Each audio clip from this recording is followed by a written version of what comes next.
क्योंकि पिता चुनने का अधिकार किसी को नहीं हो सकता। मां से जो कुछ आपको मिला, आपका उस पर कोई अधिकार नहीं, वो तो मिल गया, मां आपकी चुन गई, प्रारब्ध आपका आपके साथ है। हां, चौथी घटना आपके हाथ में है और वो है इस समय के संस्कार। इसलिए कभी आपको इन तीनों से ठीक नहीं मिला हो तो आप चौथे से ठीक कर लें, और यदि आपको तीनों से अच्छा मिला हो तो चौथे से गलत मत करिए। ऐसा भी देखा गया है, श्रेष्ठ माता पिता की संतान बर्बाद हो गई, क्यों? क्योंकि चौथा नहीं संभाला। और कभी कभी निकृष्ट स्थितियों की संतानें भी श्रेष्ठ हो गई, क्यों? क्योंकि चौथा संभाल लिया। भगवान ने देखा कि अपयश मेरे जीवन में आ गया है, क्योंकि प्रारब्ध से आया, आना था। तो भगवान ने कहा चलो आज अपने कलंक को मिटाएं। अगर आपको याद हो तो राम कथा में एक पात्र के साथ ऐसा हो चुका है, भरत, जिनका कोई लेना देना नहीं था राम को वनवास जाने के निर्णय में। केकई और मंथरा की राजनीति से भरत को ज्ञात भी नहीं था, लेकिन जब राम वन को चले गए और भरत आए तो लोगों ने कहा देखना, अगर ये कौशल्या के महल में गए तो समझ लो कि भरत की भूमिका नहीं इसमें, लेकिन अगर ये केकई के महल में गए तो इस षड्यंत्र में इसका भी हाथ है। अब देखिए आप कैसा जीवन चलता है। भरत चले, सारा उजाड़ अयोध्या देखा तो भरत अपने भाई शत्रुघ्न से कहते हैं भैया कुछ ठीक नहीं लग रहा है, एक काम करें, सबसे पहले चलें भैया राम के पास। ऐसा भाई नहीं, जो खलनायक था वो नायक हो गया। तो ऐसी स्थितियां तो कई बार हमारे जीवन में आएंगी। भगवान सेमंतक मणि का अपना कलंक मिटाते हैं, भगवान के 2 विवाह हो जाते हैं। देखिए सज्जनों देवियों, भगवान का तीसरा विवाह जब सत्यभामा जी से हुआ तो भगवान ने एक दिन अर्जुन के साथ घूमते हुए एक स्त्री को पूजा करते देखा, तो पूछा ये कौन स्त्री है? उस स्त्री ने कहा मैंने विष्णु को पति के रूप में वर्ण करने का तप लिया है। भगवान ने कहा इनको कहो हम आ गए। तो कालिंदी से भगवान का चौथा विवाह हुआ। फिर भगवान का 5वां विवाह मित्रविंदा नाम की राजकुमारी से। उनने भगवान को पत्र लिखा मित्रविंदा ने कि मेरे पिता ने, मेरे भाइयों ने एक ऐसी तपस्या करके एक हट कर लिया है कि मेरा विवाह अनुचित व्यक्ति से करा रहे हैं। तो भगवान गए और मित्रविंदा को लेके आए। विंद और अनुविंद नाम के राजकुमारों की बहन थी, और ये दोनों राजकुमार उज्जैनी के राजकुमार थे। तो हमारे उज्जैन के दामाद हैं भगवान जी। देखो भगवान ने उज्जैन का 3 बार नाम लिया है। जिस नगर से मैं आया हूं उस नगर के जमाई राजा हैं, वहां की राजकुमारी लेके आए, और दूसरा पढ़ने भी गए। भगवान 3 बार याद करते हैं, आगे भी याद करेंगे भगवान उज्जैन की राजकुमारी को। पर भगवान का 6वां विवाह सत्या रानी से हुआ, 8वां विवाह भद्रा से हुआ, 7वां भद्रा से और 8वां लक्ष्मणा से। इन सभी राजकुमारियों ने कहीं न कहीं कृष्ण को यह सूचना दी कि हमारा विवाह अनुचित व्यक्ति से हो रहा है। कृष्ण कोई अपहरण करने किसी का नहीं गए, लेकिन बार बार कृष्ण ये कहते थे। अब भगवान के 8 विवाह हो गए ठीक ठाक, गृहस्थी चल रही भगवान की। लेकिन एक दिन ऐसी घटना घटी सज्जनों देवियों कि भगवान अपने कक्ष में बैठे थे और कुछ लोग मिलने आए। तो भगवान ने उनसे पूछा कि क्या बात है? तब उन्होंने कहा कि आपने समूचे आर्यावर्त में धर्म की संस्थापना करने का व्रत लिया है। हम लोग प्राग्ञ ज्योतिषपुर से आए हैं। प्राग्ञ ज्योतिषपुर राज्य के राजा का नाम है भौमासुर, उसको नरकासुर भी कहते हैं।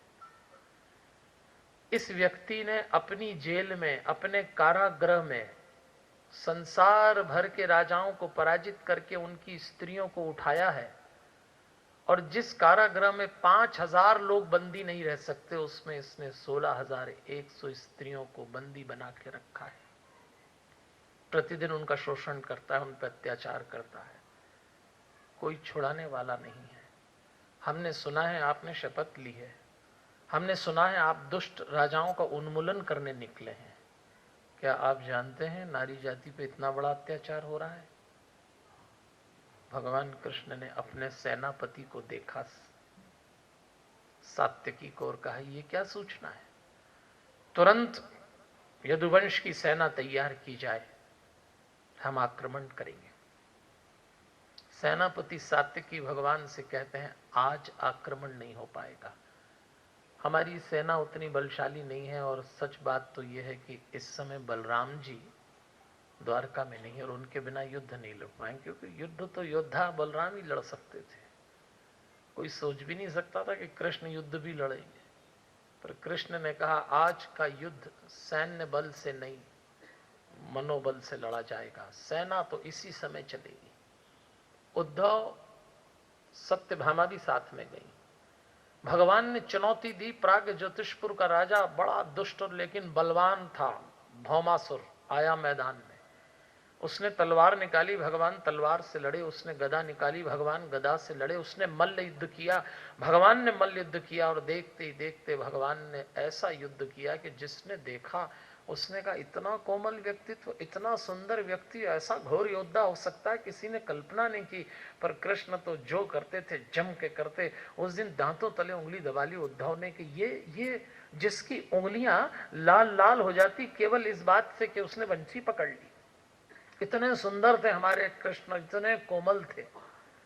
लेकिन आज तो उद्धव को लगा कि ये भी लड़ सकता है, और भगवान ने भौमासुर का वध कर दिया। उसके बेटे भगदत्त को बुलाया और कहा मैं तेरा राजतिलक करता हूं। वो रोने लग गया, उसको लगा मुझे मारेंगे। भगवान ने कहा देख मुझे तेरे पिता की सत्ता नहीं चाहिए, मैं तो तुझे राजा बनाता हूं, मेरा वैर तेरे पिता से था। और भगवान ने उद्धव से कहा जाओ उद्धव, उन स्त्रियों को मुक्त कर दो। उद्धव मंत्रियों को और सैनिकों को लेके गए और उद्धव ने आदेश किया कि जेल के द्वार खोल दिए जाएं। जेल के द्वार खोल दिए गए और सूचना दी गई कि आप सभी स्त्रियां मुक्त कर दी गई। लेकिन उद्धव आश्चर्यचकित हो गए जब देखा कि कोई भी स्त्री उस कारागृह से बाहर नहीं आती। तो उद्धव ने सैनिकों से पूछा कि जब जेल के द्वार खोल दिए गए तो ये बाहर क्यों नहीं आती। तब मंत्रियों ने उनको बताया महाराज ये द्वार तो रोज खुलते हैं, प्रतिदिन ये स्त्रियां जानती हैं कि द्वार खुलने पे कुछ स्त्रियों को उठा लिया जाएगा, राजा नरकासुर के आदेश से इनको भोगा जाएगा, ये शोषित होंगी, प्रताड़ित होंगी। ये इतनी भयभीत है कि आज किसका क्रम है, डर के दुबक गई है, ये बाहर नहीं आती, इनमें प्राण ही नहीं है, इनका जीवन निचोड़ लिया गया है, ये क्या बाहर आएंगी महाराज, ये तो जेल के द्वार खुलने पे और भयभीत हो जाती है। तब उद्धव को लगा ये क्या हो गया। तब उद्धव ने जोर से घोषणा की कि आप सब सुन लीजिए, मैं कृष्ण का सखा, कृष्ण का मंत्री और दूत बन के सूचना दे रहा हूं, भौमासुर मारा गया और आप सब स्त्रियां मुक्त कर दी गई हैं, आप अपने अपने घर जाने के लिए स्वतंत्र हैं।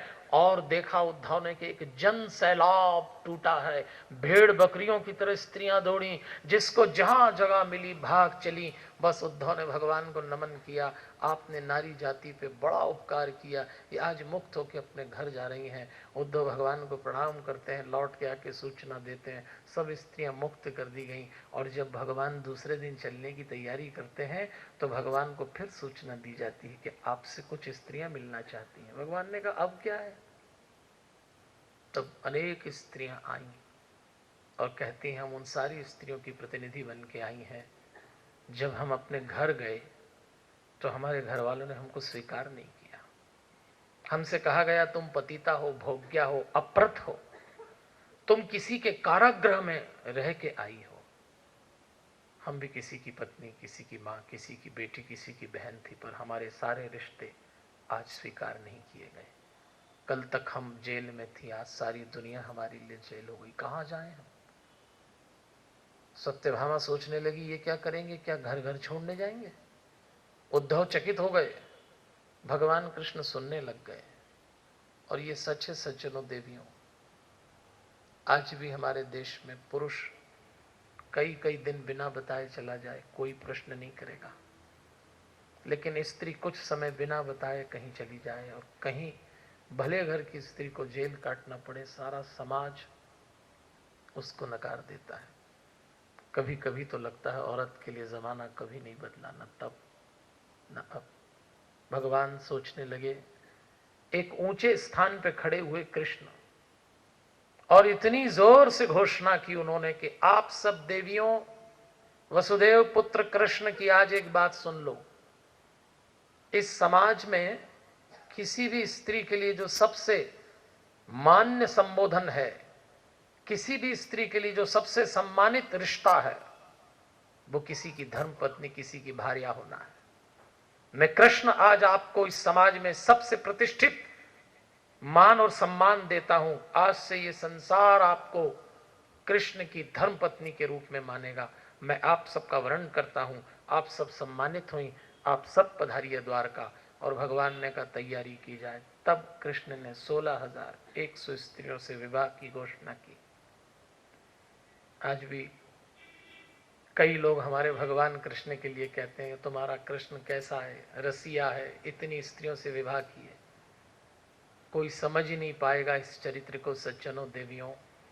नारी जाति को इतना बड़ा मान देने का इतना बड़ा निर्णय कोई सामान्य व्यक्तित्व नहीं कर सकता। कृष्ण कोई रसिया नहीं थे, कोई भोगी नहीं थे।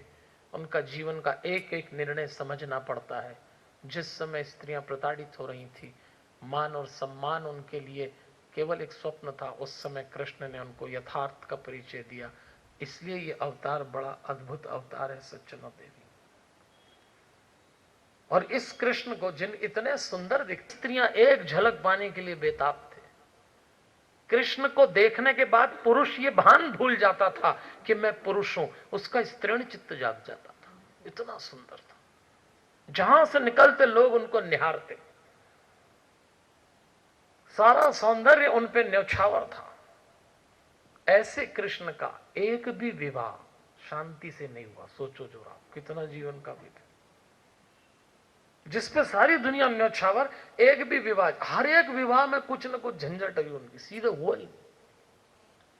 लेकिन एक बात है कृष्ण के साथ, उनके विवाह के पहले अशांति हुई और विवाह के बाद शांति हुई। हमारे साथ उल्टा हो जाता, अपना पहले बहुत बढ़िया चल और बाद में एकदम मतलब पहचान नहीं, बंद। बस यही कृष्ण और हम में फर्क है सज्जनों। आप देख लीजिए, हम लोगों का विवाह के पहले इतना अच्छा चलता है और एकदम बदल ही जाते हैं कुछ तो। हमारे एक मांगीलाल नाम के पहचान का आदमी है, उसका विवाह हुआ चंचला से। लेकिन पहले से परिचय था, पति पत्नी में होता है परिचय। तो विवाह के पहले दोनों एक दूसरे से परिचित थे, और परिचित थे तो एक बार कहीं मिले, एक मकान की छत पे गए। चांदनी रात थी, चांद उगा हुआ। चंचला ने चांद देखा तो अपने होने वाले पति मांगीलाल से कहा, मांगीलाल ये क्या है? मांगीलाल ने चांद देखा तो तुरंत कहा, ये चांद है, एक वहां है एक यहां है। चंचला बड़ी प्रसन्न हुई, इतने कवि हृदय से मेरा विवाह होने जा रहा है, मेरा तो जीवन धन्य हो गया। अच्छा, शादी के पहले तो चांद सितारे बाग बगीचे नदी तालाब ही दिखते हैं, रोटी दाल आटा तो बाद में नजर आता है। तो दोनों बड़े प्रसन्न, और चंचला ने कहा मैं तो धन्य हो गई। शादी हो गई, 1 साल बीत गया, फिर चांदनी रात आई, फिर छत पे चढ़ गए, फिर चांद उगा। फिर चंचला ने पूछा, मांगीलाल जी ये क्या है? मांगीलाल ने एकदम देखा, बोले अंधी हो गई क्या, दिखता नहीं तेरे को? चांद है, तेरे पिताजी खड़े हैं टॉर्च लेके, और डांट दिया। बोलो, ऐसा बदल जाता है इंसान। लेकिन आज भगवान सिखा रहे हैं, भैया दाम्पत्य बहुत बड़ा दायित्व होता है, ये हर एक के वश में नहीं होता। एक दिन भगवान के साथ एक और सुंदर घटना घट गई। बढ़िया काम चल रहा भगवान का, सब कुछ अच्छा। लेकिन रुक्मणी जी ने एक दिन भगवान से बातचीत की और कह दिया, आपसे मैंने विवाह किया, आपकी इतनी सारी जिम्मेदारियां निभाई, और बोलने लग गई कुछ। और बोलते बोलते इतना बोल गई कि भगवान को लगा कि रुक्मणी जी को अहंकार हो गया। भागवत में इस प्रसंग को रुक्मणी अभिमान प्रसंग के नाम से जाना गया है। अभिमान हो गया उनको कि मैं पटरानी हूं, सारी व्यवस्थाएं करती हूं, ये तो भागते फिरते हैं, न कुछ काम न धाम, इसका काम आया तो इसके लिए चल दिए, दुनिया भर के युद्ध लड़ते हैं, सारा काम मैं करती हूं। और पूछते पूछते इतना जब बोल गई तो भगवान को लगा कि देवी को अहंकार हो गया। और भगवान भक्त के अहंकार को बिल्कुल स्वीकार नहीं करते। एक जगह भगवान भक्त से भेद रखते हैं, इसीलिए भगवान ने तो कहा है, भक्त का अहंकार भगवान का भोजन होता है। इसको भोजन बताया गया। भक्त के अहंकार को भगवान का भोजन कहा है शास्त्रों ने, वो खा जाता है। आपको याद हो कि हमारे यहाँ साधु संतों को, विद्वानों को, गुरुजनों को हम लोग घर में बुला के भोजन कराते हैं। क्यों कराते हैं आप जानते हैं? पुरानी परंपरा है। इसलिए कराते हैं कि भगवान ने साधु संतों को एक आदेश दे रखा है कि तुम किसी गृहस्थ के घर भोजन करके आओ तो भोजन मत करना, उसका अहंकार और पाप खा के आना। इसलिए सामान्य रूप से कोई साधु संत हाँ नहीं करता, क्योंकि उसको मालूम है मैं भोजन नहीं कर रहा हूं, इस घर का पाप खाना है मुझको, परमात्मा ने यह आदेश दिया है मुझको, इस घर का पाप खा के आना, अन्न खा के मत आना। तो भगवान को लगा ये मेरी घरवाली को आज अभिमान हो गया, तो बस भगवान तो अहंकार किसी का नहीं रखते, तो उनको लगा रुक्मणी जी का कैसे रखूं। तो भगवान ने भी तुरंत कह दिया, देवी एक बात सुनो, मुझे खुद समझ नहीं आता कि आपने मुझसे विवाह क्यों कर लिया। मैं तो ग्वाला था, भागता फिरता था, मेरे मित्र से ज्यादा शत्रु हैं। प्रातः काल पता नहीं कब घोषणा हो जाए युद्ध की, भाग रहा हूं, अभी भी अवसर है। मुझे याद है और आपको भी याद होगा, आपके स्वयंवर में संसार के सारे राजा आपसे विवाह करने के लिए उत्सुक थे, अभी भी पंक्तिबद्ध खड़े हैं। आप चाहें तो मैं आपको मुक्त करता हूं, आप पुनर्विवाह कर लें किसी से। बस भगवान ने जैसे ये संवाद बोला तो रुक्मणी जी कांप गई कि इनको तो बुरा लग गया। अब घबराई रुक्मणी जी, भागवत में प्रसंग आता है, रोने लग गई। उनको लगा ये कुछ अति हो गई, और जैसे रुक्मणी जी रोई फिर भगवान घबराए कि और ये तो मैंने भी अति कर दी। जरा दाम्पत्य का प्रसंग सुनना आप, भागवत में आता है, ग्रंथकार को लिखना पड़ा। भगवान ने तुरंत रुक्मणी जी को मनाया, अरे देवी ये क्या कर रही हैं, आपने तो अन्यथा ले लिया, दो बात आपने बोली, दो हमने बोल दिया, अब इसमें इतना बुरा। शुरुआत तो आपने की। पर भगवान रुक्मणी जी को समझाते हैं, अयम ही परमो लाभो ग्रहेशु ग्रह मेधिनाम। एक श्लोक आया है भागवत में, अयम ही परमो लाभे ग्रहेशु ग्रह मेधिनाम। देवी एक बात सुनो, हम जाते हैं, अयम ही परमो लाभो ग्रहेशु ग्रह मेधिनाम। एक श्लोक आया है भागवत में, अयम ही परमो लाभे ग्रहेशु ग्रह मेधिनाम। देवी एक बात सुनो, हम गृहस्थों के लिए ये परम लाभ है कि एकांत में अपनी अर्धांगिनी के साथ हास परिहास करते हुए समय बिता सकते हैं। यन नरमे नीते यामा प्रिया भीरुभामिनी, ये श्लोक लिखा है कृष्ण जी के मुंह से। ग्रंथकार ने बहुत बड़ा संदेश दिया है गृहस्थों के लिए, कि गृहस्थों के लिए ये शुभ घड़ी कि एकांत में अपने जीवन साथी के साथ हास परिहास से घड़ियां बिता ली जाएं। ये भगवान ने सूचना दी, जरा इस पर विचार करिएगा सज्जनों। हजारों साल पहले भगवान को ये मालूम था कि ये एकांत बिगाड़ने वाले आने वाले समय में, इसलिए सूचना दी उस समय, अयम ही परमो लाभ ग्रहेशु ग्रह मेधिनाम। भगवान कहते हैं एकांत में अपने जीवन साथी के साथ मनोविनोद करना चाहिए। अपन लोगों का उल्टा हो जाता, सबके सामने तो ठीक रहते हैं और एकांत हुआ नहीं कि पंगा शुरू हुआ नहीं।